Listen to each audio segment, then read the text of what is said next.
Good morning, everyone. Welcome to the Cambridge Union. My name is Imran Mateo, and I'm a member of the Professor Hawking Fellowship Committee. We're delighted that you're able to join us for one of our flagship events this Michaelmas term, the Professor Hawking Fellowship Lecture 2019. I'm delighted to introduce to you Rachel Tustin, President Michaelmas 2019, and Mr. Bill Gates.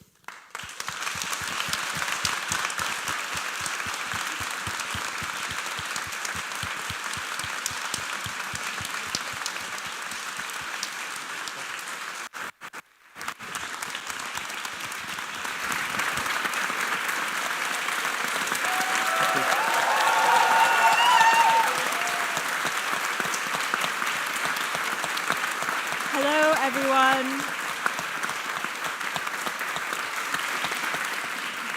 Hello, everyone, and welcome to the Cambridge Union for the Professor Hawking Fellowship Lecture 2019. Briefly, the Professor Hawking Fellowship was founded in Michaelmas 2017 by the Cambridge Union Society in conjunction with Professor Stephen Hawking himself to recognize his contributions to Cambridge, in particular to disability rights and to academia. Since then, the fellowship has been awarded annually to recognize extraordinary contributions to STEM and social discourse. Today, it is my absolute pleasure to be awarding Mr. Bill Gates with our most prestigious accolade. Without further ado, please welcome Lucy Hawking, daughter of Professor Hawking, who will be presenting Bill with the award.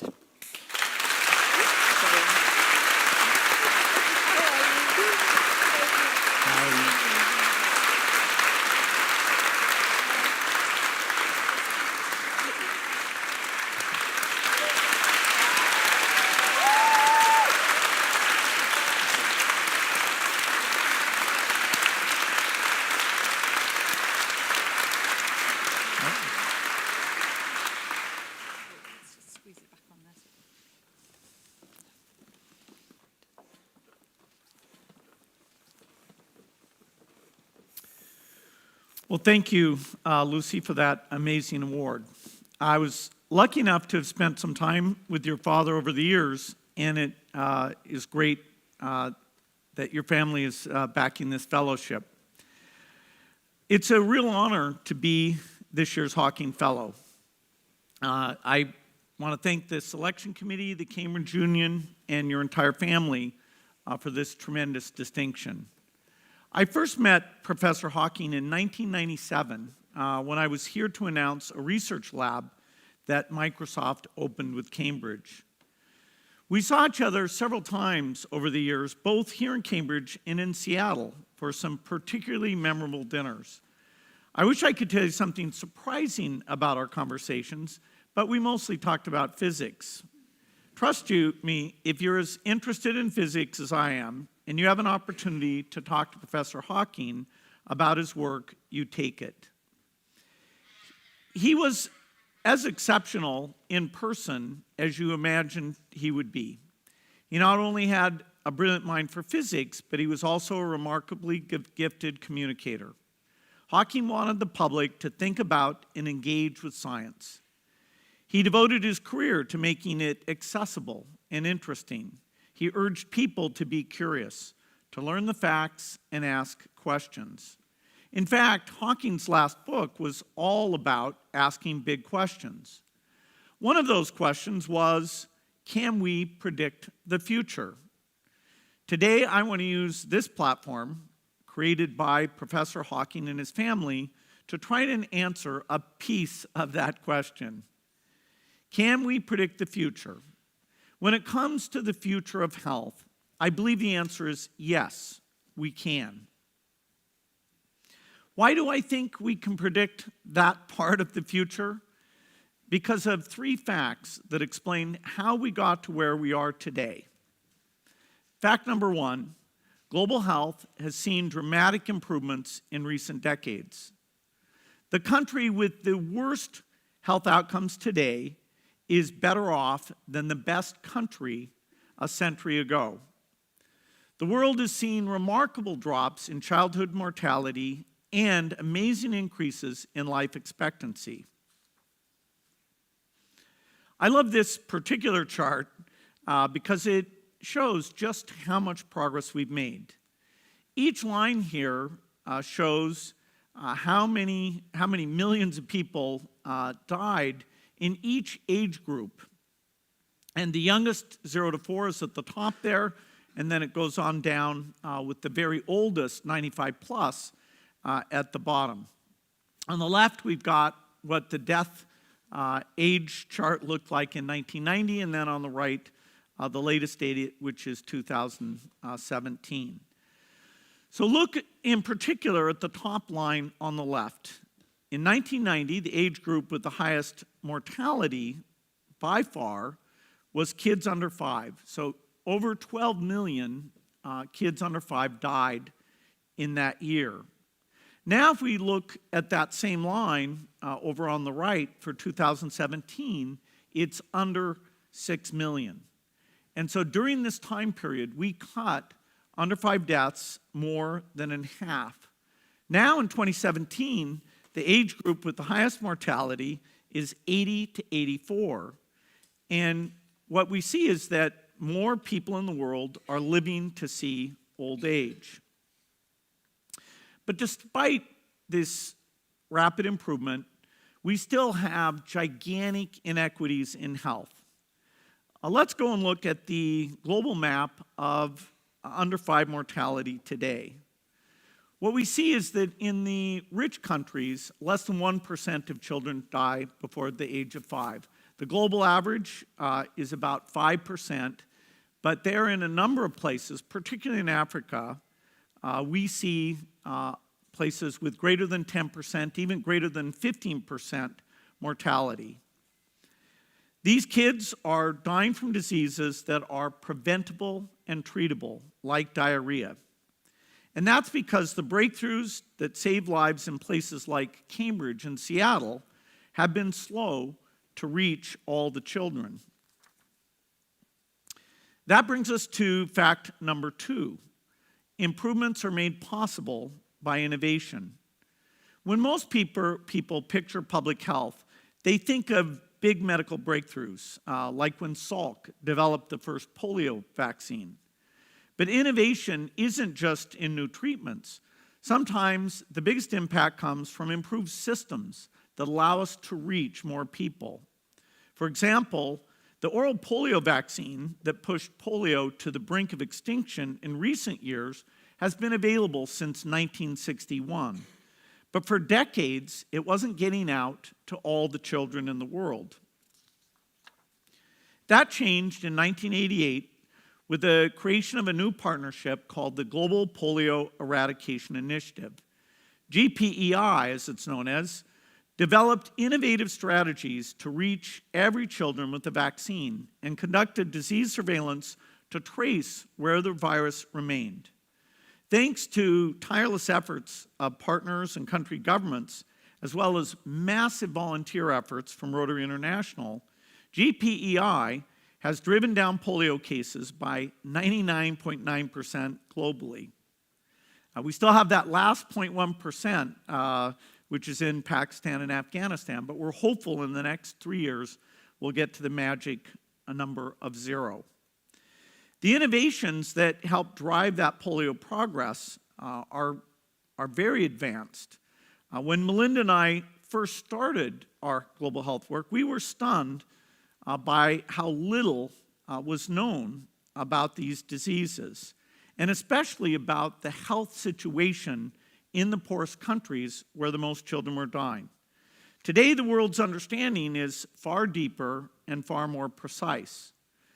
I'm going to show you the understanding of diarrheal deaths that we had when I first got involved in global health. It was in a World Bank report, and this is the exact table that I was looking at.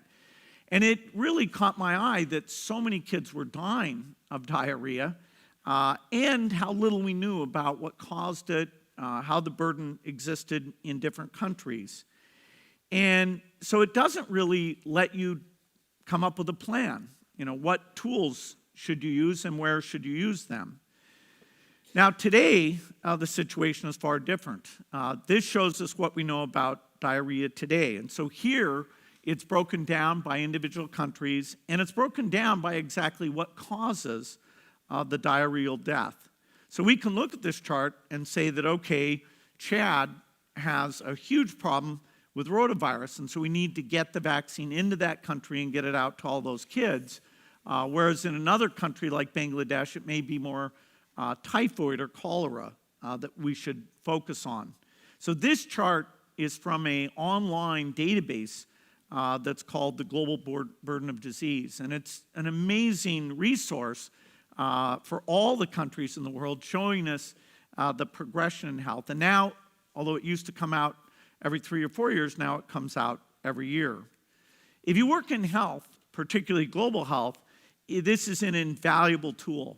It really is kind of the scorecard of how much progress we're making. And, there's still a lot that we need to get done. So the third fact that is key in my optimistic belief is that we will have innovation. But innovation is a very long game, measured in decades. There's a reason we talk about research and development as a pipeline. Between the time you start out and go after a disease and you have something to solve that is often more than 10 years. The rotavirus vaccine that I mentioned took decades from when it was actually an approved product to when we were trying to get it out to the children who needed it most. It got out in the developed world very broadly, where it can reduce disease somewhat, but not death. But it took a major innovation, a vaccine fund, to try and say, okay, let's go out and get this to every child. And so we have a lot of great technologies that are in the development pipeline. And recent breakthroughs in understanding how the body works are setting us up to even accelerate that innovation pipeline. We'll have more vaccines for things like HIV and TB. We'll have better drugs. And so it is very, very exciting that not only have we made progress, but the tools that allow us to make progress will be far, far better. I'm lucky that I get a chance to meet these scientists. Our foundation gets to back some of this amazing work. And it's also looking at that why I feel confident predicting an improved future. Based on what I see in the pipeline, I predict that human health will be dramatically altered by two major developments that will come in the next 20 years. The first prediction is that we will solve malnutrition and significantly reduce the number of nutrition-related deaths. I've been asked several times if I could have one wish for a new medical tool, what would it be? And the answer is very clearly one that rises above all the rest, even great vaccines, would be something that would prevent malnutrition. If you go back to that map of childhood mortality we looked at, it tells us that in sub-Saharan Africa, the death rates are very, very high. Well, it turns out that over half of those deaths are because the kids are malnourished. That is, if you're not malnourished, even if you get a bout of diarrhea or malaria or pneumonia, you're likely to survive. And so it's these malnourished kids that are so vulnerable that accounts for over half of the deaths. And this is the greatest health inequity in the world. By solving malnutrition, we'll be able to fix one of the biggest contributors in the entire world to inequity. When most people think of malnutrition, they picture famine conditions, a kid starving with their bones sticking out, and that is malnutrition. It's a form called wasting, where you have low weight for your height. And wasting is the most severe form of malnutrition. But wasting isn't the only form of malnutrition. Even more pervasive is stunting. This is where you have a low height for your age, and this is irreversible. Most kids who survive wasting do end up stunted. And it's because you don't get enough nutrition during the first 3 years of life. And this means that neither your body or your brain fully develops. Even if you survive to adulthood, your chances are still much greater of dying, and your quality of life and productivity are greatly reduced. We got a picture here that kind shows the long-term effects of stunting. Every child, all 4 of them in this picture, are 9 years old, but the 3 on the left are well below the typical height they should have at 9 years.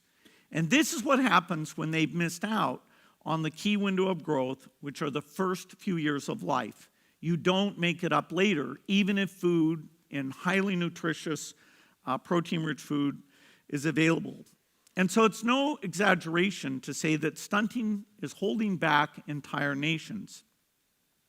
And the most shocking part is that despite all of the amazing progress we've made on health, we still have over 1 in 5 kids are stunted today. So saving these kids doesn't just mean giving them more gross calories. It means getting them exactly the right calories that allows them to grow.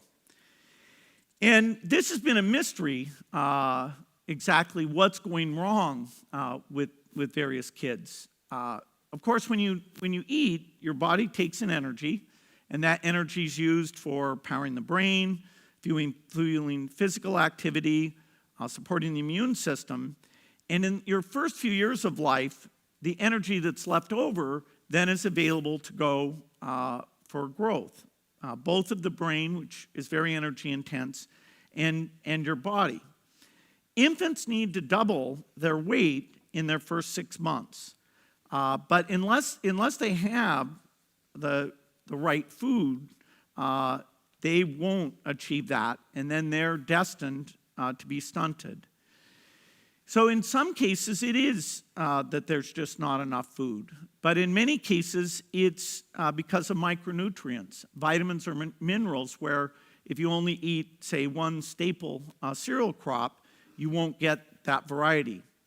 We also see that young kids get infections that create inflammation in their body, and without the right foods, they can't overcome that. A recent understanding is that the microbiome, the community of bacteria that live in your body, often can get out of balance, and that can also cause an inflammation that's critical to malnutrition. Finally, another source can be that if your mother has suffered from malnutrition or has other stresses, particularly while you're in the womb or while she's breastfeeding, then you're not getting from her enough of that nutrition. And so every one of these contributes to malnutrition.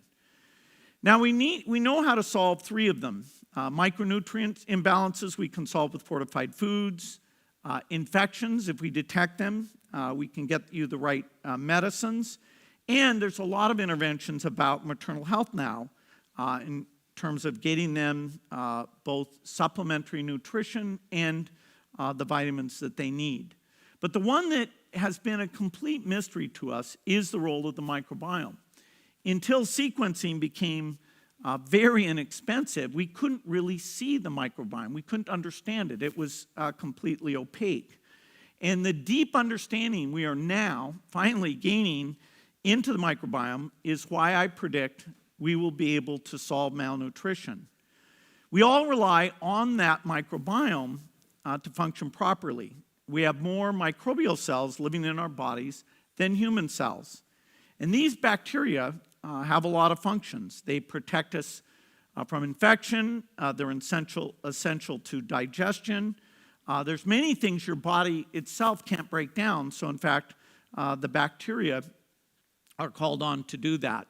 And it was in the early 2000s that sequencing techniques becoming way less expensive allowed us finally to look in and see the species and strain that live in each person's microbiome. In 2013, a biologist named Jeff Gordon published a landmark study.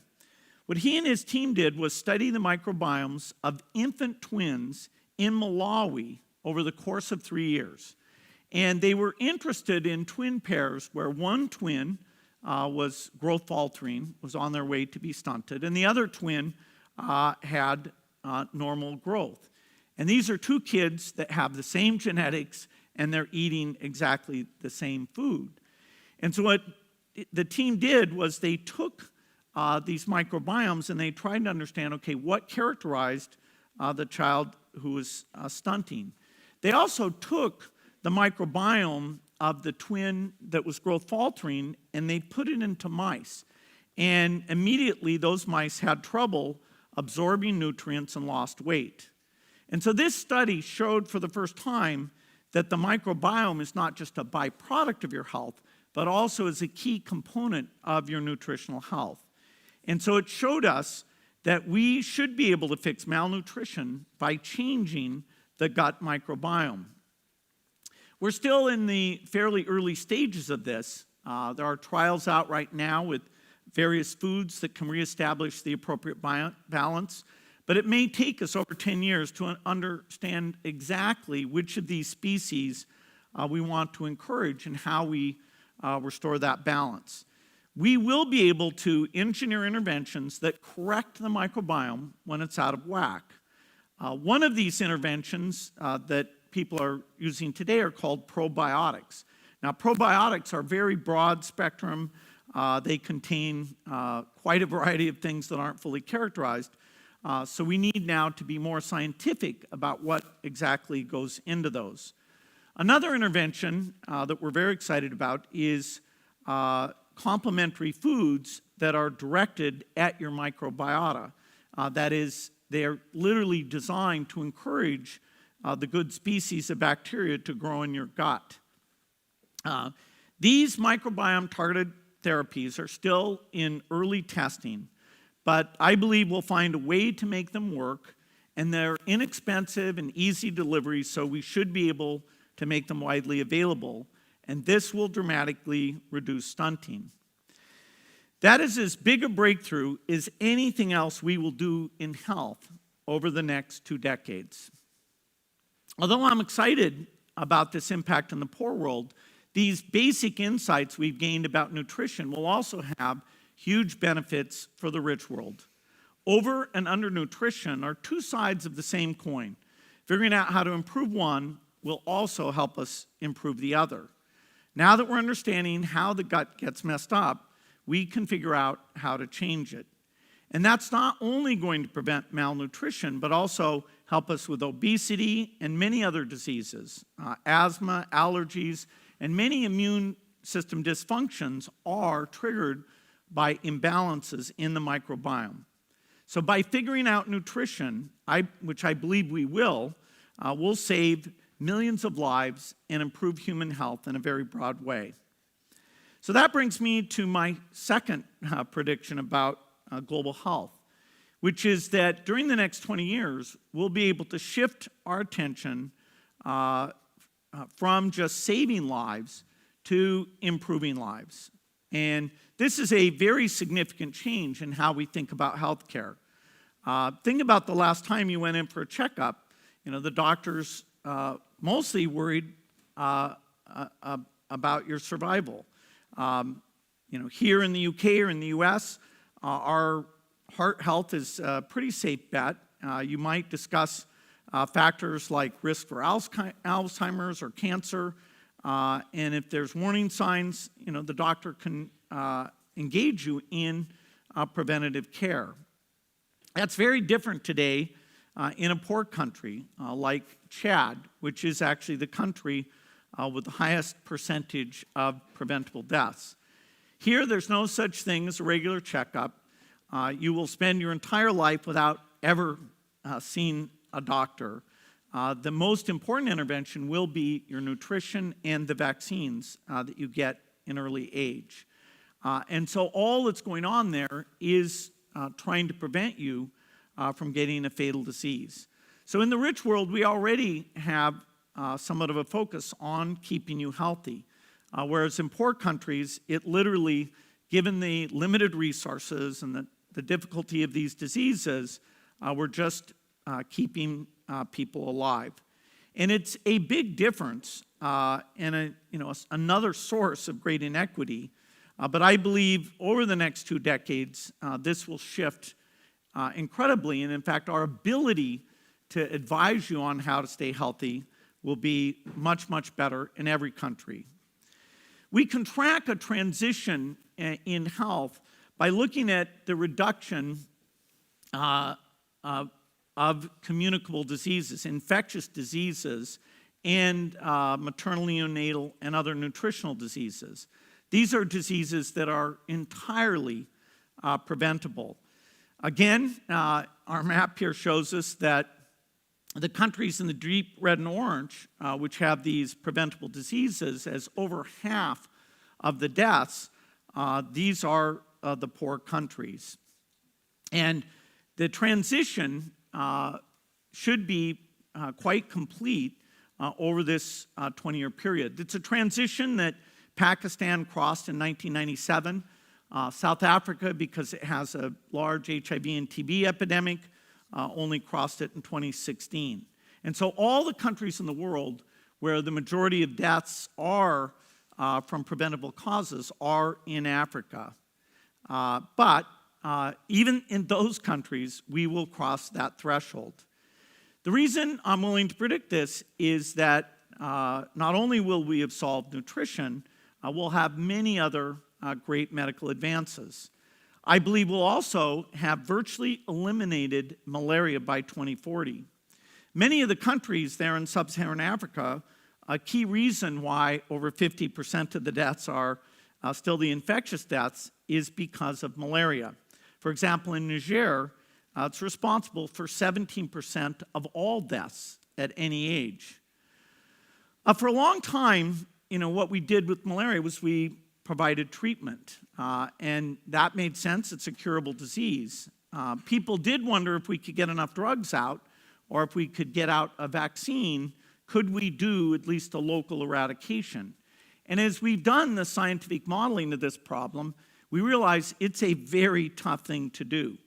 What the models have shown us recently is that if you really want even a local eradication, you have to reduce the vector. And of course, that means mosquitoes. We need to dramatically reduce the number of mosquitoes carrying malaria to get those local eradications. And fortunately, there's some very promising new developments that give us hope that we can do it. First is that we're finally able to do mapping to see where the mosquitoes are. The map on the left there, this is 10 years ago, what we understood about where the mosquitoes and the malaria was. Now we have the map on the right that really shows down to the local level exactly what's going on. And what that means is when we have interventions like bed nets or things to kill mosquitoes, we know how to target those. Some of the mosquitoes are indoors, some are outdoors, so different tools get used. One tool that's most promising, although at an early stage, is gene editing. Eliminating all the mosquitoes in an area will stop malaria. And so it really disrupts the carriage of that disease. Gene editing lets us target specifically just the species of mosquitoes that carry malaria. It's far more targeted than our normal insecticide approach. If we have a gene that we get into these mosquitoes that gets passed down to the entire lineage, even if it just comes from one parent, which is called gene drive, it would spread very quickly throughout that population. And so we can just target either making a species not carry malaria or knock down its population dramatically. We're still in a testing phase. We need to make sure that this stays within that particular species. We need to make sure that we can contain it, that we have tools that once we put it out there, we can bring it to an end. But it is very promising that gene drive will be the key tool to help us go after malaria eradication. I also am very optimistic about tools to turn the tide in the HIV epidemic. A big thing there will be having drugs that are very long-acting. Today, if you get diagnosed with HIV, you manage the disease taking daily therapy. And of course, you have to take it your entire life.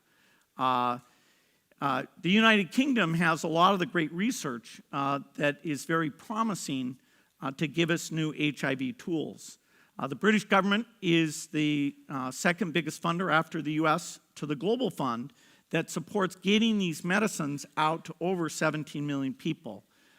Wednesday this week, I'll go to France, Lyon, where President Macron is hosting the Global Fund replenishment. And that's been an amazingly successful effort that's keeping literally those 17 million people alive. A challenge we have today, though, is you still have to take those pills every day for the rest of your life. If you don't take it every day, you can develop drug resistance so that you may end up dying, and you may even end up spreading the drug-resistant disease. The HIV treatments that are being worked on now, however, will not be daily. We're looking at having either a pill or an injection that you only have to take every few months, or ideally only once a year. It may actually come in the form of an implant in your arm that's very easy to insert and remove. HIV prevention is also getting much better. Again, here we want to go so that it's monthly or even yearly to protect yourself. The daily prophylaxis was not very successful. The uptake was less than we expected. So between those advances and an HIV vaccine, we should be able to knock down this disease very, very dramatically over the next 10 to 20 years. Well, as we improve health, what does that look like? Well, of course, the health picture switches from those acute diseases to chronic diseases. And that means things like Alzheimer's and diabetes or arthritis. We also have, of course, a frontier of all the mental illnesses, depression and anxiety. But, that will be our next challenge. That is the next frontier. It really is, as that increases, a sign of progress. And now we can shift over time our research into those problems. Innovation constantly improves, and I would say the speed of it goes up, and it's done on a global basis. And so the advances will unlock all sorts of amazing opportunity for people and societies to thrive. When we think about how to keep someone well, we're really finally getting into directly improving their happiness. When we're thinking about how to ensure that they do well at school and they're able to provide and contribute to society, there is a full global benefit to that. And so it's no coincidence that the countries with the highest percentage of these preventable diseases also have the lowest GDP per capita of any countries. And so we owe it to them to work in partnership to improve their health and help lift them out of poverty. And that puts them on a road to self-sufficiency. As more children survive, families also choose to have fewer children. So ironically, improved health where more children survive actually leads the population growth to go down, and that helps drive the demographic dividend, which leads to a burst of economic growth. So as we allow people to thrive physically, their economies will grow. Poverty will go down. The world will get better. It can seem daunting to look at these health inequities, and when you go to those wards, you see kids still dying of malaria, over 400,000 a year. But by funding innovation, we can close those gaps, we can solve nutrition, and we can make sure the entire world broadens its focus to improving lives. Now, the speed at which we do this is up in the question. People have to decide, is it a priority to help with these diseases, particularly the infectious diseases, that there's no market for these products. We have to think about, are we doing everything we can to get these innovations out to those who need them most? So this is a critical moment for global health, a moment of great opportunity. There are a number of key programs we need to maintain focus on, and it really is a political question whether the rich countries will continue this. One of the questions Stephen Hawking asked in his last book was, how do we shape the future? Investing in global health, I believe, is one of the best ways we can do it. The future is ours to shape if we choose to make these innovations a priority. Professor Hawking believed in the magic of science and research. He helped the rest of the world believe in it too. As remarkable as his contributions to the field of physics were, I believe this is his biggest accomplishment. He reminded us to look up at the stars and not down at our feet. He taught us all that if humanity remains focused on expanding what is possible, progress will come. Thank you for this tremendous honor.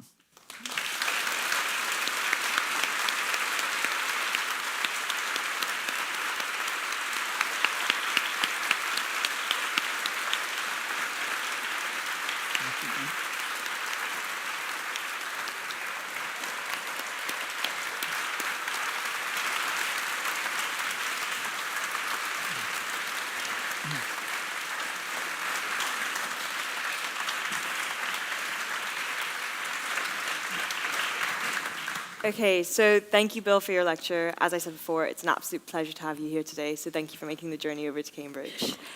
So to start with, as aforementioned, the Hawking Fellowship is awarded on grounds of extraordinary contribution to STEM. And I think everyone in the room will agree with me when I say that it's obvious how you are suited to said award.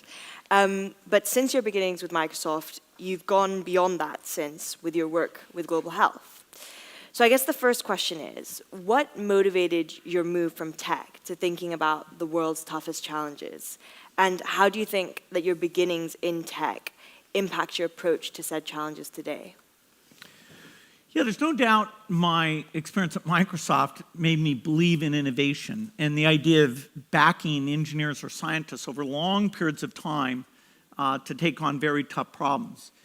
As Microsoft was getting successful, really starting in the late 1990s, I started to look around and think, okay, given the wealth that my ownership of Microsoft has created, how am I going to give that back to society? So I studied lots of foundations. I thought about, okay, what research really has impact? And in fact, I read that diarrhea table we had in there comes from the 1997 World Development Report that was put out by the World Bank. And that was one of the most influential documents to me because it blew my mind that kids were dying of diarrhea and that we hadn't intervened on that. And so for me, it seemed natural to take, although it's a new domain of biology and vaccines, to take the same type of patient long-term funding into these diseases, use what I'd learned at Microsoft, and create a team that would be good at this. And what I saw is that when we put money into malaria, not much money, a few tens of millions, we became the biggest funder, which was absolutely crazy. The rich world had a solution, which is there wasn't malaria there anymore, but they could take prophylactic pills when their army or tourists would go into regions with malaria.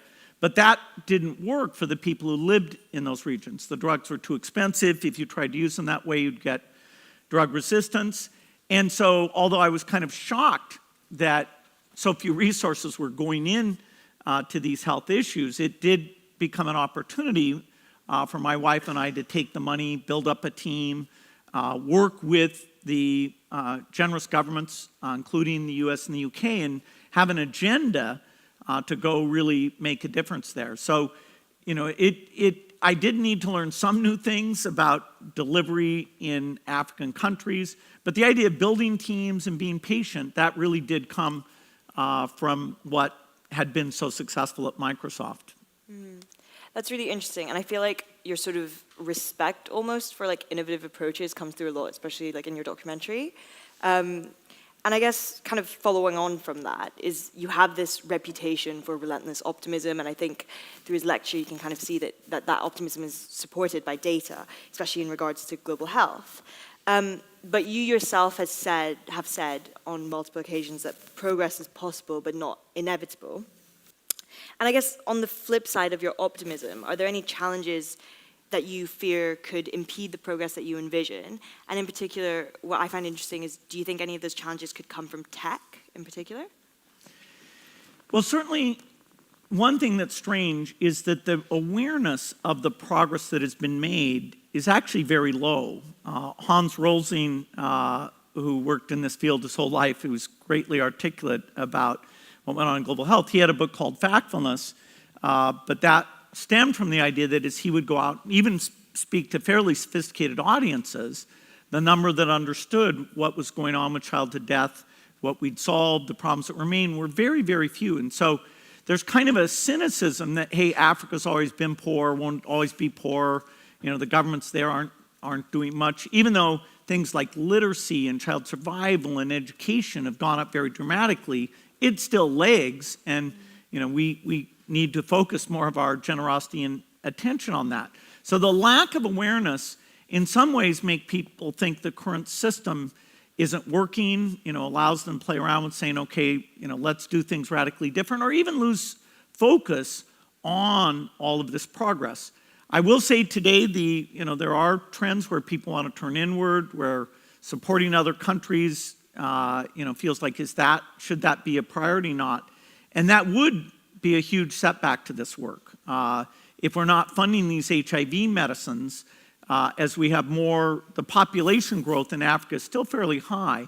And so we have a bulge of people coming into the age where you mostly would get HIV. And so we actually have to increase those funds in order to protect people from getting HIV and to keep the ones who do get HIV alive. So I can't guarantee that the world will pursue these things at the rate that it should. And there are headwinds. Climate change is a headwind for Africa in particular, where you have smallholder farmers who the weather changes will be very inimical to them. It'll give them a lot more years where they have essentially zero production. And so as we're fighting malnutrition with new tools, we do have to face the fact that unless we also give them better seeds, they will go backwards. Okay. My last question is something that I personally find very interesting, is that in your recent annual letter, you talked about how data is sexist in that we often create blind spots, particularly in regards to women and girls and their sort of health and economic stability when we analyze these big questions. And I guess my big question there is, do you think there's anything that we can do to overcome those blind spots? Well, I think the awareness of gender and looking at development strategies, like when you go into the agricultural field, the crops that women work on tend to be different than the men. The way that the farmer education system, which is called extension, works tends to favor the men over the women. Mm-hmm. So things like getting chickens out, that's definitely pro-woman. The income from that is used to help the family better than other types of income. As we get out digital tools like digital money, we see many countries where a lot less women have access to the cell phone, and therefore their ability to save on their own is reduced. We do see in a number of countries, this emerged in Asia, where you create at the village level women's groups, and you use those to have them give feedback. Is the school working? Is the local healthcare working?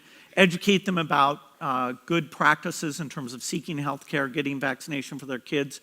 So women's groups, often called self-help groups or sometimes organized around microfinance activities, those have been an incredible tactic for lifting women up. We do still have in sub-Saharan Africa more men, particularly in secondary school, than girls. And so although Asia has done a good job and the gender balance in education there is very strong with very few exceptions, sub-Saharan Africa, we still have a lot of work to do. So my wife, Melinda, is very keen that we look at everything we're doing. You know, some things like helping with maternal health, maternal nutrition are just by definition pro-female. Some of the education work, some of the agriculture work, the financial services work, you really need to go out and measure, are you getting out to the women? And thinking about, okay, are we allowed to create these self-help groups so that women can speak up about their desire for family planning or better services? Yeah, I'm a big fan of Melinda's. Great. Okay, so excitingly, we're going to move to audience Q&A. Please, just a reminder about the rules of the House. We encourage, as the Cambridge Union, challenging and questioning our speakers, but of course, keep it respectful. And just a sort of technical point, please don't speak until you get the microphone if I pick you for a question. So, would people like to raise their hands, presumably? All right, so we'll start there, and with the blue shirt, yeah. Hi, Bill. Thank you for the opportunity. Random question, but what's your favorite animal and why?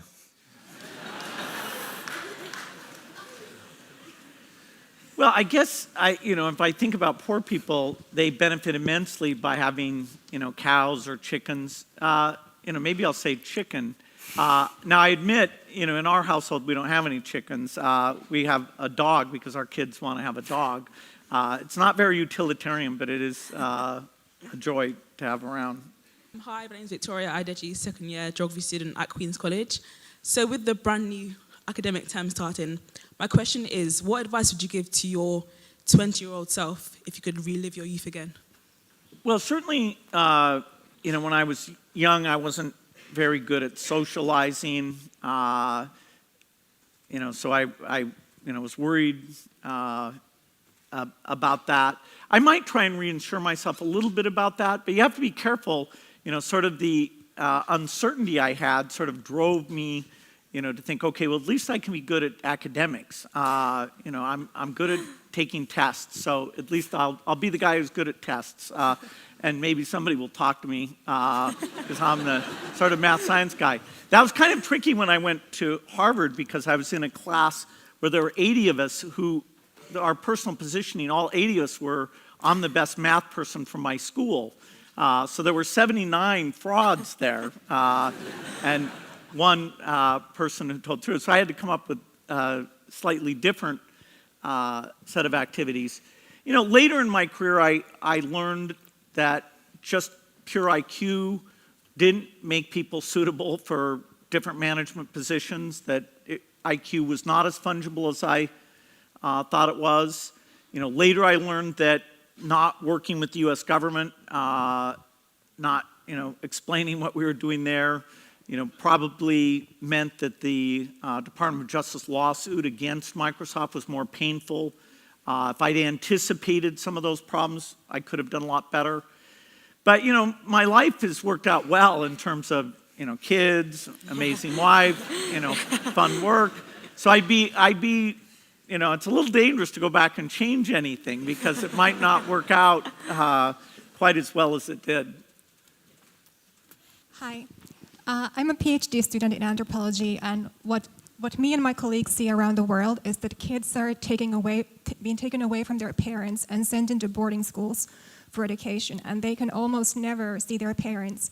And this is particularly problematic if they are from an ethnic minority and they speak a different language than what other people speak in the boarding school. So what it has led into is that in a number of cultures, the young people can't anymore speak their mother tongue, and they don't really know their culture. So I asked a person who's familiar with this, what is the reason? And he said, it's just money, that it's cheaper to take the kids to a boarding school rather than sending a teacher to every village. So do you have any solution for this, or do you think there's any? Well, that's not something I have specific expertise on. I doubt that the percentage of kids who get taken to boarding school is, a meaningful percentage. It's actually fairly expensive to take somebody to a boarding school as opposed to educate them in their village. Getting a good education is a super valuable thing. There certainly is a trend that a lot of languages are dying out, which that is kind of tragic. There are various digital approaches being used to try and document them and preserve them, and a lot of governments are getting involved in that, and technology is better at being able to deal with the different scripts and different languages. I'd say the low quality of education in many of the rural settings is probably the biggest injustice, that the education in urban centers is far, far better.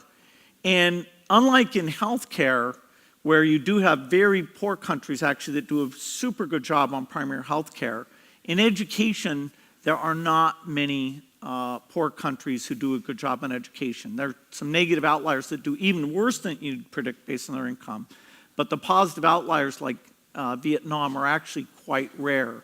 And so our foundation is very focused on agriculture and health because that uses up our resources. We're glad to see other donors now thinking more not just about money for education, but how you spread best practices, not just getting kids into the class, but also getting the quality of learning up. So, there may be some case where boarding schools being overused, and that's inappropriate, but I'm not knowledgeable about that. Sorry. Hi, Bill. I'm Ravi, and I'm a second year studying maths at Emmanuel. I was wondering whether you think it would be more effective to focus on one country and one problem and to completely eradicate that at a time, or whether it would be more effective to fund preliminary research in multiple areas.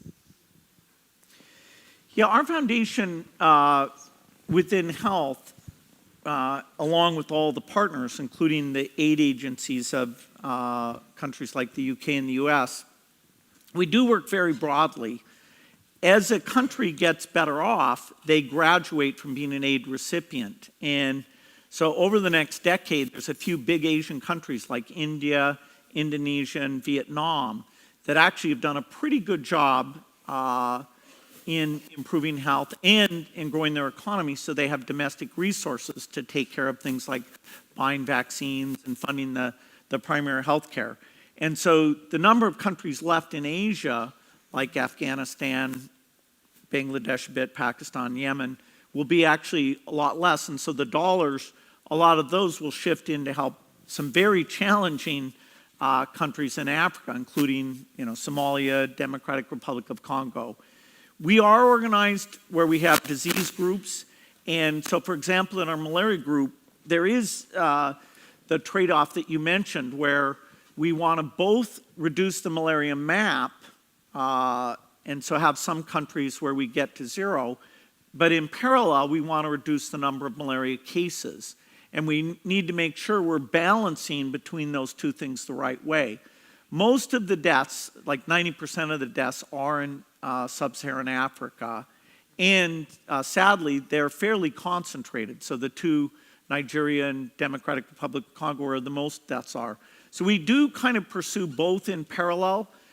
There are some places like in Central America where some partners, in that case the Inter-American Development Bank and Carlos Slim came in and really multiplied the resources we put in to, over time we want to get rid of malaria in the Americas altogether. That, of all the eradications, that one is the most clear.